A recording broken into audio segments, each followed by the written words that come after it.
Ini adalah homestay yang paling best kita orang pernah pergi dekat Melaka. Dari ruang tamu, korang dah boleh nampak pantai. Nak pergi pantai ni jalan kaki je, daripada siang sampai malam meriah, macam-macam ada. Ruang dalam dia pula sangat cantik dan kemas tersusun. Ini meja makan yang boleh muat 4 orang. Lepas tu ini pula ruang tamu untuk kita tengok TV. Oh, wifi dengan Netflix ada tau.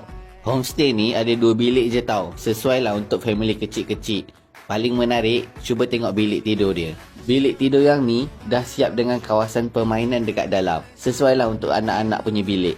Dia punya bilik ni dah siap dengan slide, wall climbing dengan monkey bar. Dah penat main boleh terus tidur.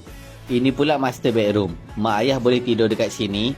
Sini pun nampak pemandangan pantai juga. Katil dengan bantal memang gebu dan empuk. Lepas tu tengok dalam almari besar ni, ingatkan kosong. Rupanya macam-macam owner bagi. Sejadah memang ikhlas dia bagi yang gebu-gebas punya, bukan yang biasa-biasa. Bantal, tuala, selimut sangat banyak. Lepas tu cuba tengok ni. Bagi piknik mat, hair dryer dengan iron siap dengan manual. Iron kecil je tapi sangat powerful. Paling power ada kerusi healing. Tandas ada 2, satu dalam master bedroom, satu dekat luar. Dua-dua sangat bersih. Dapur kecil je, tapi cukup lah. Semua yang kita nak ada. Peti ais besar, microwave, water dispenser. Nak masak-masak pun boleh je. Mesin basuh pun ada juga.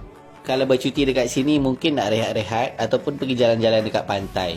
Tapi ada banyak juga aktiviti lain yang korang boleh buat. Turun je dekat bawah, facility memang sangat banyak. Yang ini kids playroom, ada macam-macam mainan dekat dalam ni. Lepas tu ada juga bilik parti, bilik karaoke, mini theater, sauna, bilik aktiviti. Ini pula bilik membaca. Bukunya tak ada, tapi bolehlah kalau nak duduk rehat buat kerja. Ini pula games room, ada pool dengan football. Dekat luar ada taman permainan yang boleh tahan best juga.